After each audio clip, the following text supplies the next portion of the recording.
बची हुई है, हिस्सेदारी बची हुई है, राजनीतिक व्यवस्था कायम है, लोकतांत्रिक व्यवस्था है, तो धन्यवाद करना चाहिए उन जातियों का जिन्होंने अपने प्राणों का बलिदान दे दिया, लाठी डंडे खाए, गोलियां खाई, लेकिन अपने अधिकारों को छीनने नहीं दिया।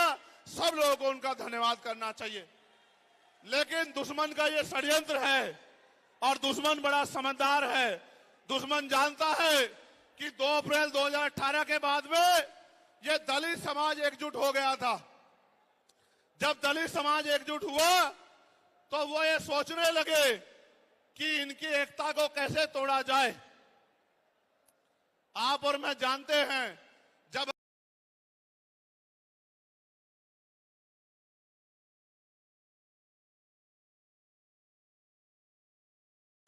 अगर आप झाड़ू की सिक्कों को इकट्ठा कर दोगे, वो सिक्के जो हैं एकजुट हो जाएंगे, उनको बांध दिया जाएगा तो वो सारा कचरा साफ कर देंगे।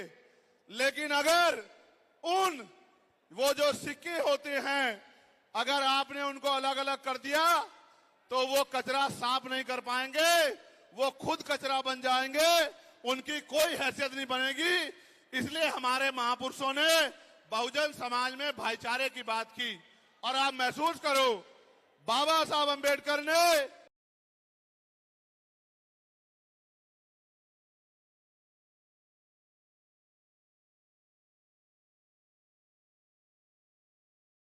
अपने विरोधियों, बैरियों के खिलाफ संघर्ष भी करना है, अपने अधिकारों के लिए संघर्ष भी करना है। मैं जब देश के बाहर गया तो मैंने देखा कि वो लोग तरक्की कर रहे हैं, उनकी जिंदगी खुशहाल है, उनकी जिंदगी अच्छी बन रही है।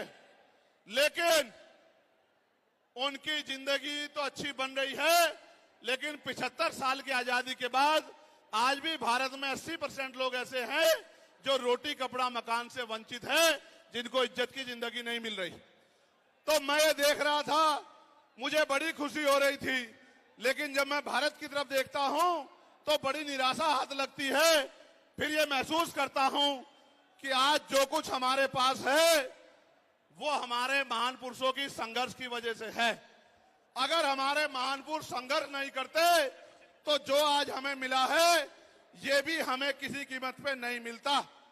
आप जानते हैं, हमेशा आरक्षण के खिलाफ चाहे सुप्रीम कोर्ट हो या मनुवादी दल हो, सब लोगों ने आरक्षण को समाप्त करवाने के लिए एड़ी चोटी के जोर लगा दिए। और इसका सबसे बड़ा हमला इस पे कब हुआ, जब 10% ईडब्ल्यूएस लागू हुआ।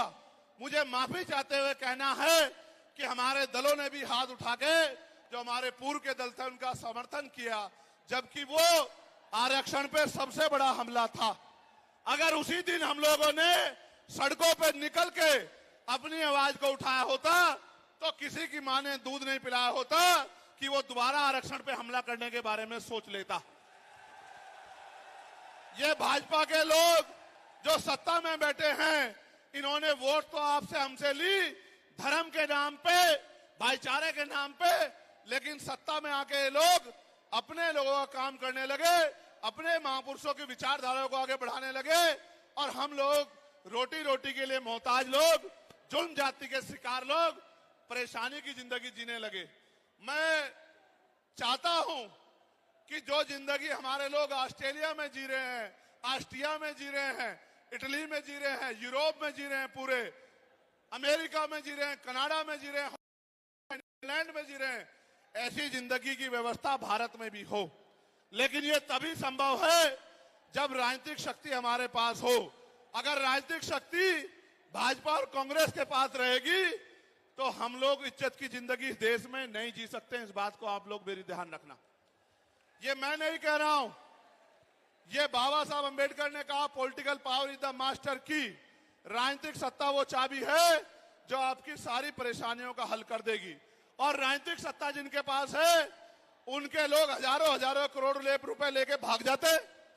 उनके लोग, उनके पूंजीपतियों के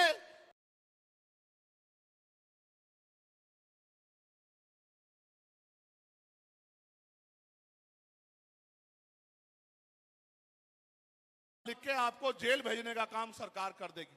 और आपके घर की कुर्की भी करा देगी। आप किसानों का, मजदूरों का हाल देख लो, आप नौजवानों का हाल देख लो, इस देश में क्या है। तो हमारी सबसे बड़ी मांग ये है, आप समर्थन करके बताना कि आप इस पे सहमत हो या नहीं हो। बताओ, जातिवार जनगणना होनी चाहिए नहीं होनी चाहिए? एक सुर में बताओ, होनी चाहिए नहीं होनी चाहिए?